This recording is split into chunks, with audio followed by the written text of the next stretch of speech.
We have had a strong pre-season. The feeling, and it's hard to relate to people who haven't been a part of it, but the feeling amongst the boys has been really strong. We've focused on our strengths. We've celebrated what we're good at, and we've really built a game plan around that. The players that we have available and the strengths that they bring to the table is how we want to go about our footy this year.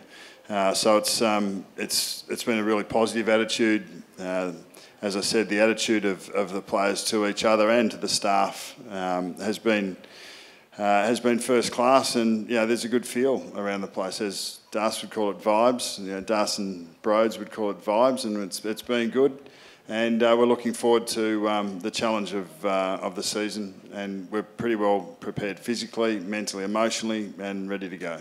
And Kristy, what about your pre-season? And how much interruption are the Commonwealth Games to what you're trying to achieve here at Collingwood?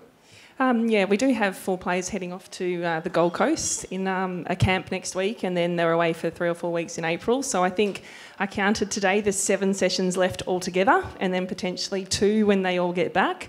But we're just making the most of that time, and the 6 Magpies that are left are pretty good too, and we've got a really great program to put them through, and we're excited about the season. You have got a great team, as Eddie mentioned a couple of times. Who's impressed you so far with the work you've done so far? Oh, I hate when you put me on the spot like that. To be honest, I think the main things that come through about the differences this year is the development in our leadership, and having the 4 in that leadership group and the work that they're doing with Nick Maxwell in the club. That's been a tremendous influence on the group. And then the little superstar on the way up is Matilda Garrett, who is a star on the rising. Very good. Bucks, Moe this weekend, only the 2 JLT games. First of all, how many weeks is the minimum amount of period of time that you need to prepare a team? Is 2 JLTs enough, and what sort of team will you play as a result this weekend? We played our best available last week, and we'll play the best available this week. And we'll still have some guys that will contend for round 1 that may not play until the week before round 1. I think in the end, you really, players are on their own programs.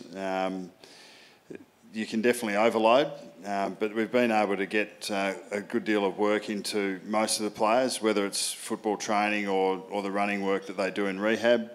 It is a long pre-season, potentially it is too long, but to prepare a team, you just need the right numbers to be working together often enough. Probably a couple of games against opposition is enough.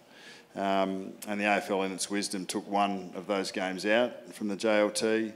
We'll probably have a pretty solid hit up in the weekend beforehand, as we have a few that will need that, and we'll be cherry right for round 1. Who hasn't been right? Who's been injured during the last couple? Rather work on the positives, BT, and the large proportion of players have had great pre-seasons.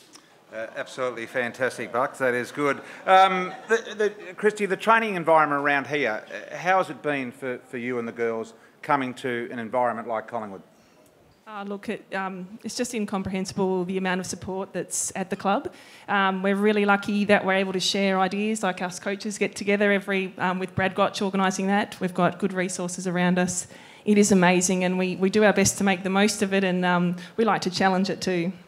Bucks, no pre-game warm-up this year. What does that do to the whole preparation? Does it matter? Does it really matter? Well, it feels a little different, and the players are probably the ones to talk to, but we've generally had the 2 warm-ups, so maybe one about 50 minutes before game time, and then again out about 15 minutes beforehand. But the only warm-up now will be when the team takes the park, either 11 minutes or 14 minutes before the first siren.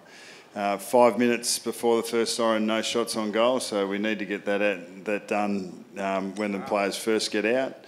And interestingly enough, the players will have their own individual warm-up opportunities up to half an hour before the first siren, but it is different. The players have had 1 look at it in the JLT. They get 1 more look at it this Saturday. But things change, and the players will find a good balance, as we will, and it's no excuse. We're looking forward to it. Well, ladies and gentlemen, we wish them both best of luck, and I'm sure they will do their absolute best to make sure that Collingwood are in a winning position come the end of the year. Nathan and Kristy, put your hands together and thank them both for being here tonight. Thank you very much.